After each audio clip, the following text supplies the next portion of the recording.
Steno Wale Babu welcomes you.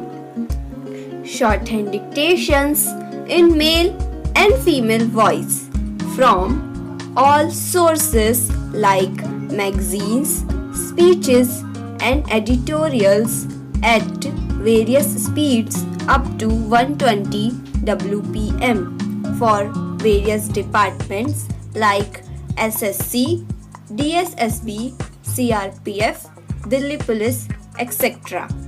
Please like, share, and subscribe the channel. Thank you. Exercise number 21. The Ministry has taken care to foster regional languages. For that purpose, it has spent certain amounts, but with that meager amount, they cannot expect to develop all the regional languages which are recognized in our constitution. Then there are certain languages which are not recognized but which are rich. Some amount should be spent for their development also. The Sahitya Academy is a national academy for letters. It has to work for all the Indian languages. In addition, they have to do work in Tibetan and other foreign languages also. But the total allocation for that institution is around about rupees 20 lakhs only, and out of that 80% or something like that is spent on establishment.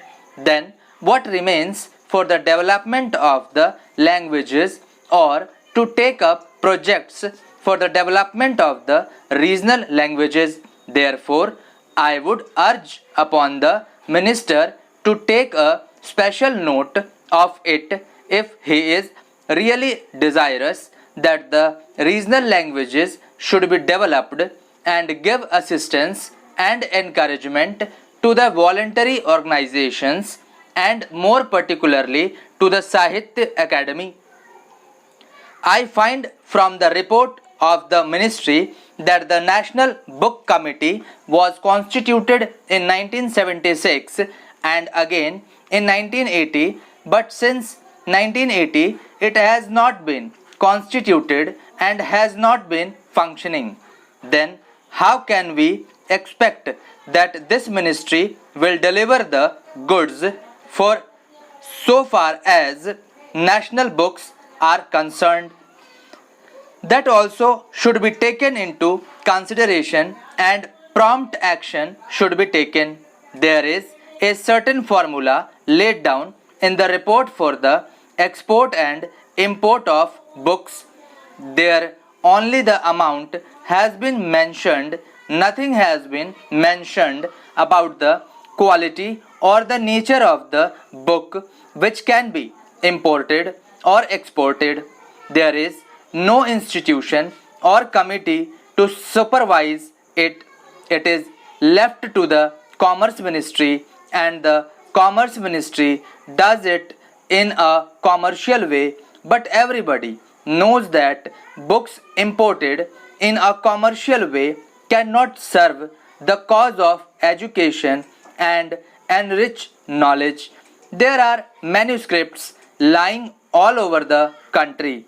There is a saying in respect of Greek that what has been published in a language is only 1/10 of what exists.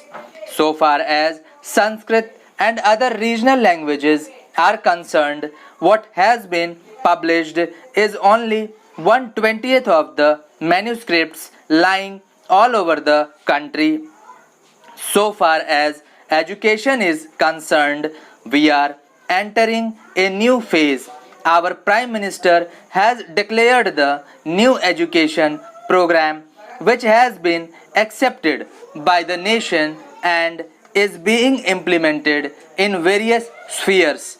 I would request the minister here to devise ways and means for the involvement of the teachers and students in the speedy implementation of this program. Let me say that on education depends not only our future but even our survival. I do not think we have realized this obvious truth, but sometimes even an obvious truth has to be repeated. If that is so, I would like to ask my dear and esteemed friend, the Education Minister, and his able colleague whether they and we together have really succeeded in giving priority to education, educational programs, and allot them adequate funds. Of course, for education, the funds will always be inadequate. But in our country, I find over a period of many years since independence, the funds allotted to education are very meager. One argument advanced is why do you want to spend more on education and create educated unemployed? I feel this is a contradiction in terms. If a person is educated, how can he be unemployed? It means we are not educating him properly. A truly educated man will always be employed.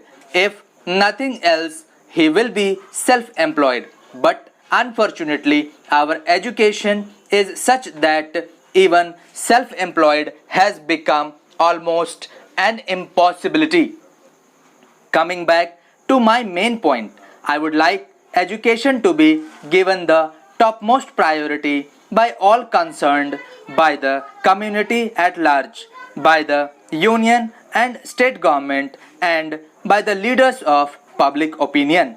For many years, the Education Ministry is not represented at the cabinet level.